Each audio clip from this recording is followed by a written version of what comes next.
Anthony Gehrig, candidate for Fargo City Commission, joins us now. You already got a vote from that guy. He's a smart guy. How about that? That's good stuff. Yeah. So why are you running, Anthony? Well, sir, first, thank you for having me on. Sure. I'm running for Fargo City Commission because I believe that we are overtaxed in order to support irresponsible spending. And I'll give you my top three, if that's all right, for those irresponsible spendings. Number one would be the NP and First Avenue downtown road project. They're going to tear up a road that is serviceable, make it into a two-way from a one-way at great expense to the taxpayer. I think it's a bad idea. Now, if you need to do some infrastructure, if you need to replace a pipe or something like that goes underneath that road, I can definitely see doing that project. But going the extra step and spending millions of dollars more that you do not need to spend just to make it into a two-way road, and the goal there is to actually slow traffic down downtown. Now, I know that you have been downtown, you drive downtown. It is a slow process when it's busy anyway. Now, if you want to slow traffic down by 3 minutes, well, I just don't think that's a very good idea. Number two would be the bike lanes. It's a hot topic here in Fargo recently.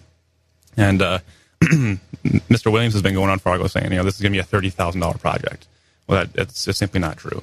What he's omitting is, number one, is widening the roads. If you have to widen a road to put a bike lane on it, then it's not a $30,000 project anymore. It's now a multi-million-dollar project. If you've been on 10th Street recently, they're widening the road by about 18 inches. Just by widening the road by 18 inches, they're tearing up all the curbing, very expensive, and they're tearing up everyone's driveway from road to sidewalk.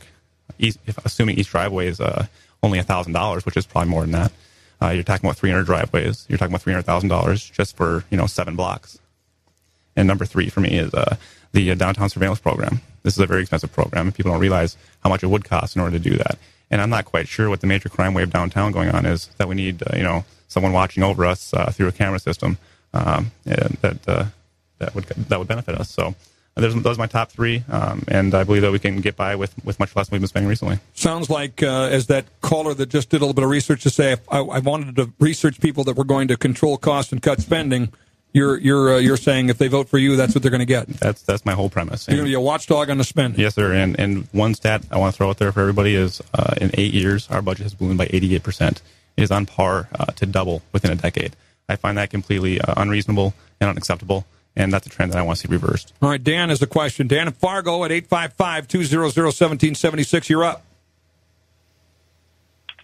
Yeah. Hey, Dan. Hey, Dan. Yes, thank you. Yes, hello, I'm on? Okay. You are, sir. Yeah, my congratulations for that kind of a nuts and bolts and actually doing your homework approach to one of the issues. And I find it real refreshing that a candidate like you and then also this Ebsen fellow for the school board have got some real specifics about things that are just not going to add up financially for the district. So thank you. That was my goal. Yeah. Thank you very much. Let me ask you about that bike lane. Do you, as I also think that it's going to create some really difficult safety issues on two of the most crowded thoroughfares? I'll get off. That's a great question. It's a great question. I forgot to mention it, so thank you. Mr. Williams has also been coming out and saying, this will make it more safe. Well, there's two major assumptions that he's not taking into account. Number one is it's only safer if the volume of riders goes up dramatically. Assuming that just because you put a bike lane in, that traffic will all of a sudden boom with bikes going on down these lanes. Well, that's an assumption I'm not ready to make. And also, you don't take into account the winter. There's about 4,000 students that go downtown to NSU campus there. So Mr. Williams is saying, all these kids will use their bikes to get downtown. Well, in February, not too many people are riding their bicycles. Okay, most people will take the bus. It's much easier. There's a safety concern there. You're putting kids, and adults on roads with semi-trucks, with speeding cars, with icy conditions. This is certainly something that needs to be considered along with the cost. How old are you, Anthony? I'm 28 years old. 28?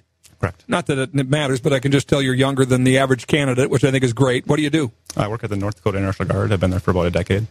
The North Dakota National Guard. That's correct, yep. Serving with fellow patriots. That's right. I love it. Thank you. And been out there about a decade, you said? That's correct. All right. Yeah, I joined right when I was in high school. So. What prompted you to want to get involved in city politics? Well, it's anecdotal, but on my road on 18th Avenue, they had a perceived speeding problem. So what they did is they put these islands in the middle of the road. I don't know if you've seen these around Fargo. They're big cement islands with big walkways in the middle and very expensive.